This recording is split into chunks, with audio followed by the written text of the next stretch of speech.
What's going on, everyone? The day is November 5th, 2024.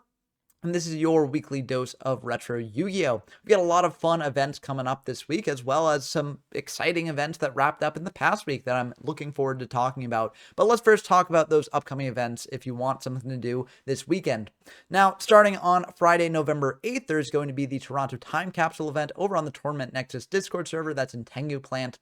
And, that'll be a single day event, so you'll have to set aside some time for it that day, but it should be a lot of fun. The previous events in that Discord for that format were very, very fun and very cool. You can check out some of my past weekly doses of Retro Yu-Gi-Oh! To see coverage of those. And if you like those, you'll probably enjoy this one as well. Also, if you want a multi-day event starting that day, we've got the Jinzo Jackers 4, the Jackening, happening on that day as well. It's a multi-day event. That's going to be an Android format, which is the format held in April 2003, right after Labyrinth of Nightmare was released. So, there are a lot of cool decks running around, but the really, big deck in the format is Beast Spellcaster, using things like Solier, Kike the Ghoster, and Gemini Elf to form a devastating cycle of monsters that really do push a lot of other decks out of the metagame. But even though it is kind of a tier 0 format, it is still a lot of fun, and people really do like the back and forth that it provides. So definitely check it out if you're interested in sort of mid-DM era style gameplay. Moving on to Saturday, November 9th, we've got the Vegas Monthly held on the Vegas Discord server, which will be linked in the description down below. Vegas is the Zectalera format from April 2014, basically right before Hat, and it's one that a lot of people enjoy a lot. So if you like Hat and are looking for something a little bit different, but similar nonetheless, then that might be the format for you. Also on Saturday, November 9th, there will be the RBET5 held on the Really Big Edison Discord server, or the Really Big Yu-Gi-Oh! Discord server, but it's the Really Big Edison tournament, and that should be a fun event. Those are always very cool. A lot of people show up for them, and they are single-day events, online events as well, so make sure you set aside a fair amount of time if you do want to play in that. On Sunday, November 10th, we've got the Sorcerer Slam #1, Return of Chaos Return. And that's based around the Chaos Return format in August of 2006. And it's going to be held on the Chaos Return Discord server, which I'll also link in the description down below. But that is a format that does have Cyberstein in it. So if you are worried about Cyberstein OTKs, it might not be the format for you, but it is still a lot of fun. And it is arguably the best of these sort of Stein era formats. So definitely check it out if you're looking for that. Also, there will be an in-person Edison WCQ in Turin, Italy. So if you're in the area there and you want to play some in-person Yu-Gi-Oh!, that's definitely the place to do it. Also, on that day, I got to give myself a self-plug here. We've got the YJO from Zero Retro Tournament number 21 in Trooper format, which is the August 2007 format that I'm currently covering on the channel, although it has been a bit since I've made a video on it because I've been busy this past week. But we'll be making more videos on that format later in this week. And if you want to try out that format for yourself, that is a perfect way to do so. So head on over to the YGO from Zero Discord server, linked in the description down below if you want to play in that. And we should be having a locals either Friday or Saturday as well, which will also be announced in the YGO from Zero Discord server. That's going to do it for the upcoming events this week. Let's talk about the weeks prior and talk about what events wrapped up and what that means for the metagames of those formats. First up, we've got the Meadowlands Melee number 18 held in Meadowlands format on the Meadowlands Discord server. If you want to play in future Meadowlands Melees, then definitely head on over there. But it had 13 people, and it was a multi-day event. And, you can tell from the topping deck list here that Mermail is very good in this format, but in terms of representation, only 3 people brought Mermail, and 2 of them made it to first and second, so that should show how powerful the deck is. But other people brought other stuff like Dino Rabbit, Fire Fist, Evil Swarm, Dark World, Fusion Gate Turbo, Infernity, Machine and Karakuri Geargia, which actually did get third, and Plant Synchro, which also got third. So cool to see some variety there. But Mermails is kind of the top dog of this format, and this tournament definitely does not disprove that. And to see what I mean with how good Mermail actually is, let's watch the finals here between Celsius and Megahorn here. So we're going to dive into the games and see how these decks do. Now, this is a Mermail mirror, so, you won't really get to see it curb stomp a different deck, but you will get to see how powerful it can be. Max C to draw off that Megalo summon, but that's going to try popping the Abyss Sphere, which will then also be met with an MST. Diva coming down to bring out a Marksman, and then the Megalo tributing that Diva to attack in for lethal damage. So, that's how it goes sometimes in this format. Yeah, it's just rough stuff there indeed. Upstart Goblin to draw deeper into their deck, and then they got another Upstart as well if they want to go for that, but they're going to search out the Gund first, and then search out a Marksman with the Dragoons, those sent for the Pike. Upstart now to draw deeper into their deck. Then they're going to set a Sphere and a Breakthrough Skill pass. Breakthrough Skill on the Diva there, Abyss Sphere in the end phase to bring out Lind, and then popping the Lind there to bring out a Pike, and then Pike pitching the Marksman to grab a Lind, and then Marksman to pop the back row, which is the breakthrough skill there.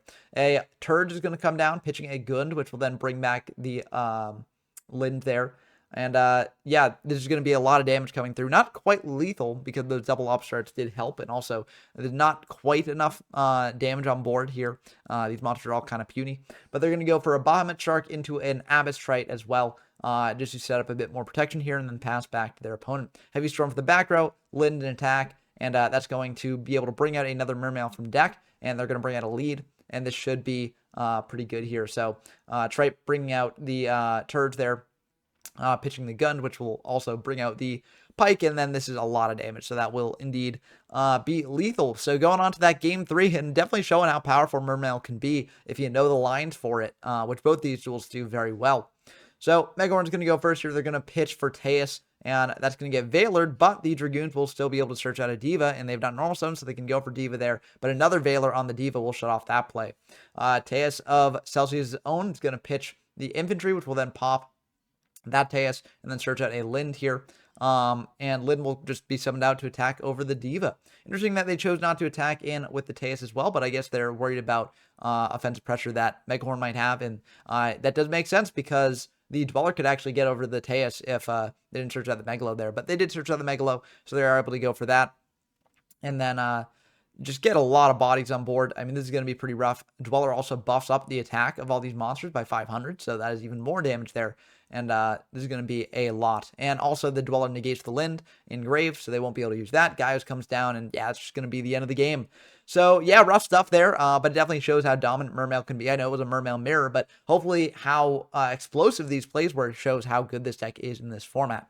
And there's a reason why it is sort of the dominant deck of Meadowlands right now. Next up, we've got another 13-player Zexal Era tournament, which is kind of neat, but it's the Wolfbark Open number 14. This was another multi-day event, 13 people, held on the Fire Water Discord server, which I'll link in the description down below.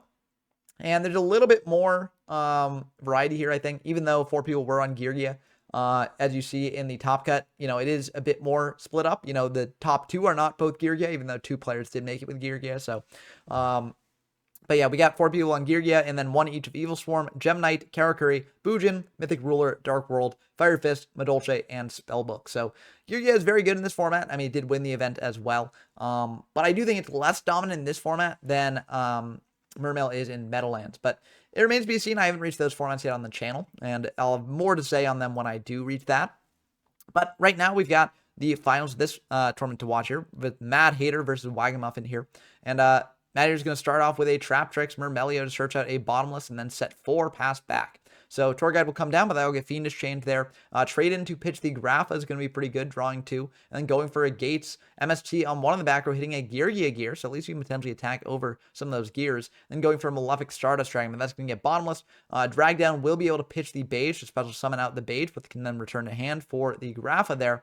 And then that Grapha can attack over the Mermelio. I'm wondering why they didn't... Did they use... Oh, they didn't have any Fiends in Grave. That's why they didn't do it.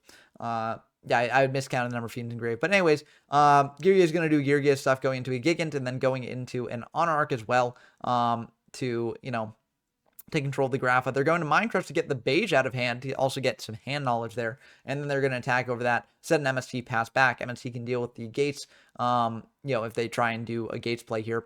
But they're just going to go for Leviathan, attack over the Geargian, but Geargian will be able to bring out another monster, bring out the Geargiano, and MST is going to be used on that unknown back row. Geargiano is going to bring out a Geargia Accelerator, and then they're just going to wall up and pass. So they can protect the Honor Arc, but that does put the Grapha back in Grave, which is a bit unfortunate. And the Grapha will be able to return. They'll be able to do Gates here, pitching the Snow by banishing the Beige. And then they're able to add a Grapha off that Snow. So Geargiano will be able to flip up and grab an Accelerator, though, so that's going to be pretty good for them. They also have Geargia Gear, which is very powerful as well. And they're just going to attack into the Leviathan with that Honor Arc there. And then they're going to go into a Digustal Emerald. and shuffle some things back into the deck here, and then draw one. Minecon isn't really going to do much here against this board, and they can't actually activate Mind Crush with no cards in hand, so that's going to be a bit awkward for them. But I guess they're playing like Drag Drown, maybe they're playing around that, but it's going to be kind of rough for them. Gear at least lets them get out these two monsters here, go into a Gigant if they want to. That's going to get warninged, and it's going to be a bit bad. Needle Sealing will not help here, and that'll be game one to Wagamuffin. So Dark World's taken game one, which is very, very cool.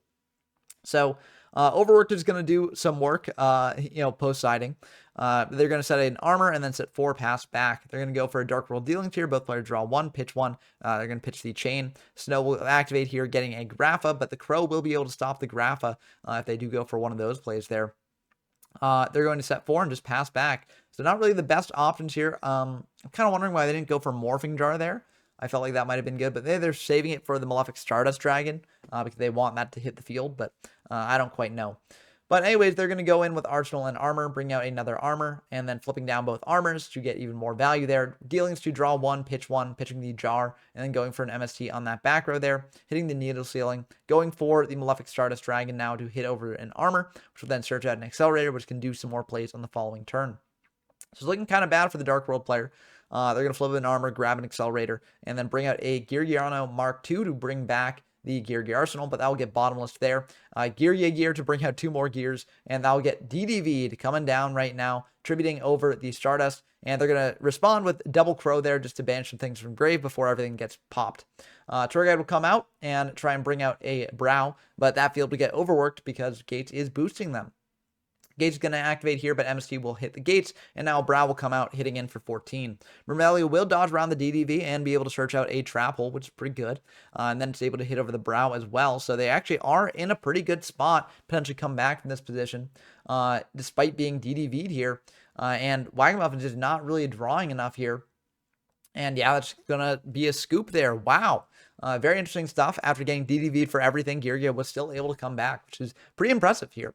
But Tour Guide coming down, bringing out a Brow, going into a Zen main, set in 2, passing back, and then set 4, pass back. MSC hitting a call there, and then Night Beam hitting a Fiendish Chain before the Dark Hole goes through. Drag Down is going to pitch that Armor as well as the Gates, and then choosing not to Blind Allure, they're going to try and tag him with Zen mains, but that's going to get hit with a Fiendish.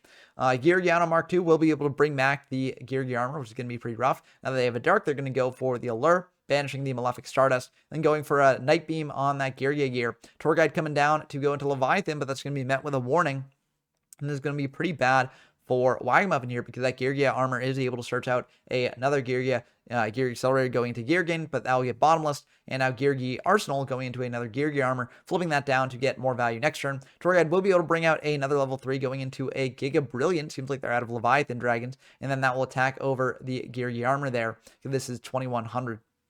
So that was able to search out a Gear Mark II, which will then be able to bring back the Gear Armor, go into a Zen main as well, and that Gear will again detach, going up to 2400, but that's going to get overworked, as well as the Zen mains, which effect is negated, so it won't be able to boost its attack. So, yeah, very, very tough stuff here. Gear getting X to then go for an Armor coming down, and this will be 11 plus 15 plus 23, plus a search on the following turn, plus a Trap Hole in hand. I mean, this is not looking good for Wagamuffin here. There are potentially some draws that they can do to get out of this. Dark World Dealings is a pretty good one, but unfortunately they did not draw what they needed there off the Dealings, and that is going to be the end of the game. So very, very intense stuff. Cool to see Dark World putting up a major fight against the Geargia deck. But, once the Geargia deck's allowed to sort of get its resource engine online, it can be definitely a very uphill battle for the other deck to win. But still very, very cool stuff here. And, if you want to join the next Firewater tournament, then head over to the Firewater Discord server, linked in the description down below. Next up, we got a HAP format tournament, the Pleiades Payout number 2. 15 players in this one. So again, another small tournament. But this was a sort of pay to enter tournament, so that does restrict the amount of people who generally play in those sorts of things, because a lot of people like playing the free online events. But yeah, pretty small for a hat event. Still pretty cool stuff. 5 people were on Artifact Trap Tricks, 3 people on Geargia, 2 on Spellbooks, and then 1 apiece on Mermail, Bujin, Artifact Laval, Artifact Ghost Trick, and Mythic Ruler here. So it seems like a lot of at decks, a lot of Geargia decks. Surprisingly, only 1 Mermail deck. Mermail is very good in this format, but it seems like people didn't want to bring it this time. And one of the Artifact Trap Trick decks actually did win, but I think it's important to note that in the rest of the top cut, It was the only one there. And there actually were 2 Gear players in Top Cut. So Gear, again, showing his power in this format as well. And the last card, or last deck in Top Cut was Mythic Ruler, which is very, very cool for that deck. That has been a deck that people have been looking into recently. Not to say that they've never experienced with it before, but like, I think there has been renewed interest in it lately. So cool to see it doing well here. But let's see how the finals go between Gear and the At deck. And let's see how these decks sort of, carry themselves here in this event. So there's a pretty good opener for the Hat player, or I guess the At player. I don't know if they're, oh yeah, there's a hand, so it's the Hat player. Mermelio to search out a trap hole, and then they've got Ice Hand here to pop some of that back row, though that was a draw. They run into an Ice Hand here, so they're going to try and pop it with the Black Chip of Corn, but that's going to be met with a Fiendish Chain. Geary Accelerator coming down for an Exciton Knight, but that'll get Trap Trick, Trap Hold, Nightmare, but that'll get Wiretap, so that is kind of rough. Sanctum will trigger, though, and that'll pop the Exciton Knight. But now, both players are down to relatively low resources. Dianea coming down here, but that'll get negated with Breakthrough.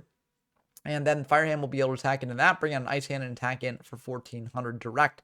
MST not really going to do much against that, choosing to keep the Wiretap in hand to, avoid that Ice Hand pop. And then Gear Arsenal attacking in as well, tributing for a Gear Armor, setting itself down, and now they've got their resource engine online. They're going to go for a Mermelio here, and they're just going to set 2 pass back. Armor flipping up to grab an Accelerator here. And Mark II coming down, and yeah, I mean, Ragno Tessitore is just going to admit defeat at that, because that, I mean, there wasn't really much they could do there. But yeah, Mermelio coming down to search out a trap hole, going for a pot of duality there to add a debunk to hand. And I mean, this is going to be a pretty formidable setup. 5 back row here.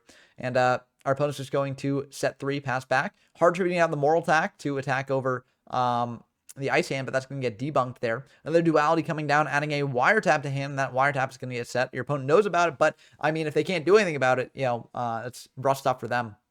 Sanctum for the Moral Attack, but that's going to be met with a Breakthrough Scale, and they're going to let it go through, not using the Wiretap on that, which is kind of interesting, but I guess they're saving it for a more important play. Blackhorn on that Silent Honor Arc, but Soul Charge will be able to bring things back. Trap Trick, Trap Hole, Nightmare will shut off the Exxon Knight there, though. So it's looking pretty good for the At player here. And they're going to go into a Pleiades in the end phase, setting up a bit of an annoying monster for the opponent to deal with. Breakthrough Skill will stop its effect from bouncing back that Gear Armor there, but they can still use effect on their turn as well. And so they will indeed do that and attack in for lethal damage. So, I mean, this is a bit of a slower hand, I think, for the App player, but they do have Knock to deal with the armor, which is pretty nice. And they can summon out an Ice Hand, which pairs very well into that triple back row there. So they're going to add the Mermelio here for follow-up on later plays, and they're going to send a Sanctum and a Trap Hole Nightmare and pass back. The Accelerator will crash in with the Ice Hand, which will pop one of the back row, but that's going to be met with a debunk. So it will trade for a back row, but your opponent got to choose what it was, and also you don't get to go into Fire Hand, so that's pretty good. Fiendish for the Mermelio is also going to be pretty good, and Breakthrough Skill on the new Mermelio is also going to be pretty good. But they can overlay into a Cairn Gorgon here, which is going to be a bit annoying for any future Fiendish chains that they've got. Going for a debunk here is pretty good.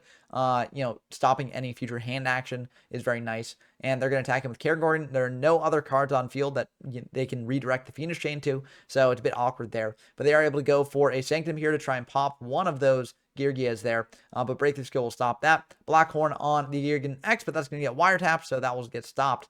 Trap Trick, Trap Hole, Nightmare will negate it and destroy it, though, so that's going to be pretty good there. And Morello will grab another Trap Trick, Trap Hole, Nightmare for future plays later. Moral Attack will attack over the armor, which will be able to get a search, but they are bleeding a bit of life points here. And this is a pretty formidable board setup, all things considered. So here next coming out, attacking the Moral Attack and not using its effect because they know about the Trap Hole Nightmare. But Firehand will be able to come down here and pop the Gigan X, bringing out an Ice Hand. And while not lethal damage this turn, I mean, this is basically good enough to guarantee the end of the game. So very, very intense games here. Either deck could have taken it if the draws and the plays turned out a little bit differently. But that definitely shows how fun this format can be and how intense this format can be as well. Next up, we've got another 13-player event in the Zexal era. Wild how many times that have happened so far, but this is Exciton Elimination 13. This is a single-day hat event that's held on the Hat Alliance Discord server where you can join if you want to join in future hat tournaments here. And the deck type representation, 3 Geargia, 1 piece of Mermail Hieratic Ruler Spellbook, 10 Gadget, Koki Mara Firefist, Machine and Gimmick Puppet, other Infernity Mythic Ruler, and Madolce as well.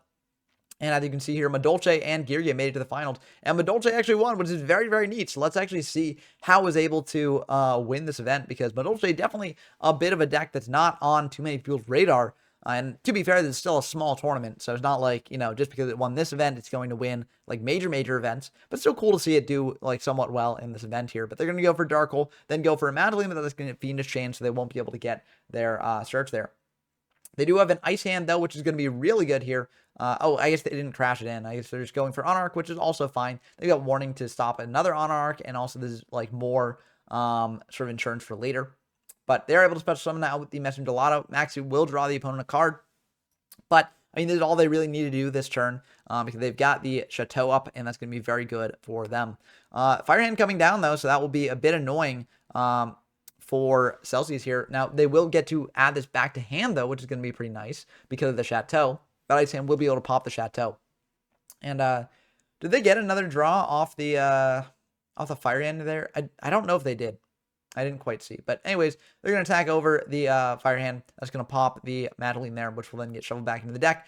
And Girya Gear will stop the Mewfool from attacking him there. They're able to go into a Gigan X and go into a Mark II as well to go into Soul of Silver Mountain. It's going to attack over the Unarch, so that won't be able to suck up anything here. And then attack over the Mewfool as well. And they're able to bring back that Geared Armor, set it down. That's going to be pretty good for them. But they do have the Mewfool into the Angeli, into Hoopcake here. Hoopcake banish the Angeli, go into a Messenger Gelato, search out a Ticket here. So Ticket and Chateau are the two main spell traps there that you want to be going into. They're going to go into a Sea Dragon, bring back the Angeli, and then they're going to go into Tiramisu as well. So, yeah, that is pretty good for them. That will indeed be the end of the game there, as their opponent just scoops it up. They're going to go for a breakthrough skill on the Angeli, but that's going to get lanced, so they are able to bring out the Hookcake here, but Bottomless will deal with that pretty nicely. Dark Hole will clean up that armor, though, and you do have another Hookcake here if you want to go into that, banish the Angeli, and do stuff with that. Breakthrough skill on the armor to prevent it from going through, and Solemn Warning on the Hookcake, but that's going to get wiretapped. You're able to bring out a Gelato now, going into Chateau, which will enable the Messenger Gelato to get over the Garmer as well as the Hookcake. And this is going to be 2100 damage as well.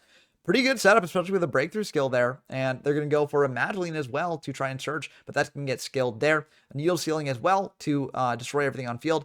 But that will just get them all sent back to hand due to Chateau, which is going to be pretty nice for them. This is 3K on board here. But, I think that honestly, Celsius is probably pretty fine with this.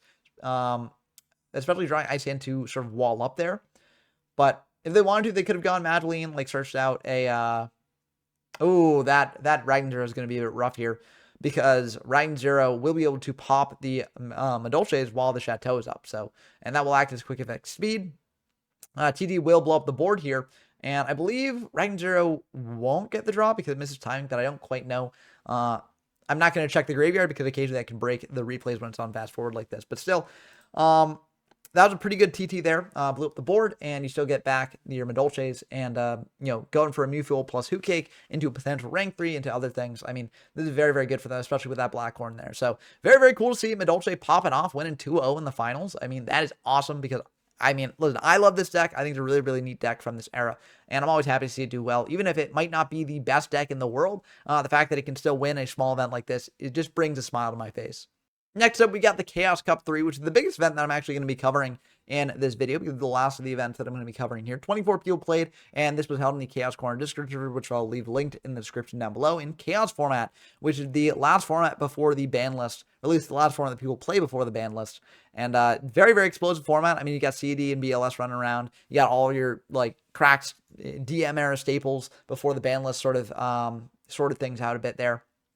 But unsurprisingly, there was a lot of chaos control here. But I do want to point out that the bot occasionally labels some things slightly incorrectly, or maybe not even incorrectly, but it just has not really seen this deck before. But the second place list by Soul Emerald here was a very interesting list. It was a relinquished list. So basically taking a cue from GOAT format and playing Ritual Chaos. You're using the Monjuice to search out the Dark Relinquished here, which you can then have for a Light and Dark setup, or you can use it to suck up an opponent's monster that's a bit annoying. And this is a very, very cool deck, very, very innovative deck list as well. And so I'm curious to see if people experiment with it more in the future.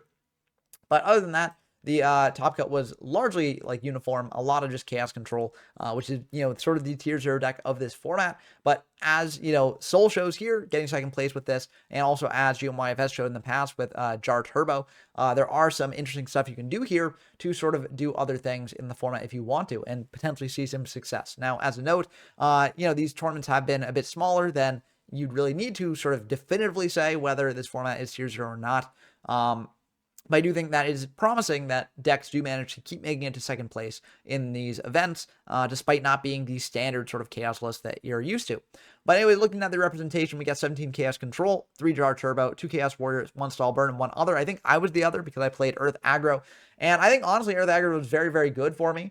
I just got a bit unlucky because both of my losses were because I Forceful Sentry back a card, and it was then the next top card on the deck was the card I shuffled back. So, DB occasionally gets like a bit of an error when shuffling. Generally good to shuffle twice whenever you shuffle card back, just to sort of make sure it stays shuffled. I'm not going to say that like those results should be rescinded because I don't think they should, because there is a possibility where my opponent could have drawn that card or just drawn something even better for them at the time. But it's kind of rough. Because like those were like very game determinative there. But I think Earth Aggro is very good. I think it felt very good throughout the event. And again, like my losses were kind of due to DB error. Not to say that I couldn't have played better or that my opponents didn't play well, because they definitely did play well. But it's just something that I'm saying here to say that people should continue to experiment with this deck in the future, because I do think it is extremely good and it could be a sleeper meta pick in the future. But anyways, it didn't get results here. So, I don't think it necessarily changes the tier list that much here. But something to think about in the future. Anyways, let's watch that finals match between Dump Truck and Soul Emerald here, because it is a pretty exciting one to see Relinquished make it this far. So we'll have to see how it does in this game. This is going to be a pretty good start for Dump Truck, going for Thunder Dragon, finding 2 Thunder Dragons, and then going for Graceful to pitch those. People have gone back and forth on whether to play Thunder Dragon or a more active card like Shiny Angel in this format, or I guess Manju as well for a more active card. And Dump Truck did play the 3 Thunder Dragon and did win the event with that. And I believe it's the first time Triple Thunder Dragon list has won in these events. So I'm not quite sure about that. But yeah, people have not been having the most success with this in the past. But it is pretty decent here. It sets up lights in the graveyards pretty well, if you can set it up. And they're flipping the Mirage here. You might be wondering why they're doing that under IO. It's basically forcing Soul to keep the IO up, unless they want the Mirage to draw Dump Truck more cards. But MST will be used on that Mirage to pop it and prevent the draws there.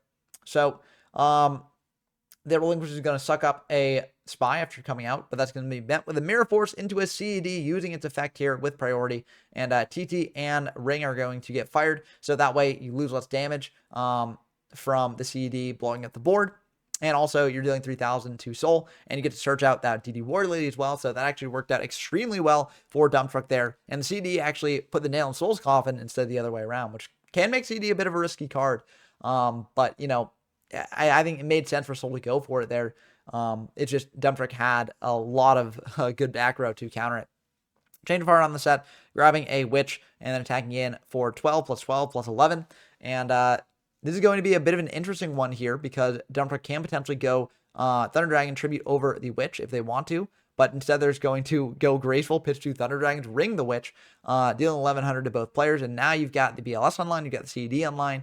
You got a lot of different options here. They're going to go for BLS because I think this is lethal damage. 18 plus 3,000 plus 18 plus 12. So that will indeed be lethal. And this is why the format is so explosive, because, I mean, it is pretty nuts. Games can just end out of nowhere because you have a lot of very, very powerful cards just running around in the format. That makes it not for everyone, but for those who can stomach a bit of variance like this and just enjoy slamming cardboard down on a table, and especially iconic cardboard like this, this format is very, very fun. So if you saw these games and were like, wow, that's some really cool stuff with all the cards they're playing there, then this might be the format for you. And definitely check out the Chaos Corner Discord server if you're interested in joining future events. But that's going to do it for this weekly dose of Retro Yu-Gi-Oh! I hope you enjoyed as always. Big shouts as always to my patrons, Rincewind, Porkchopkin, Brett Donker, Tyler Compton, GMYFS, Dump Truck, and Scout Zero. It means a lot that you all support me this way. Encourage me to make more videos like this in the future. If you want to see more weekly doses of Retro Yu-Gi-Oh!, subscribe to the channel. Also, if you want to see coverage of these various formats, then subscribe to the channel as well. Currently covering Trooper format, which will have a tournament coming up this weekend, as I mentioned, and it's a lot of fun, so stay tuned for more videos on that later in this week. And I hope you enjoyed this video as always. Until next time, I've been Ben from YGO from Zero, and signing off.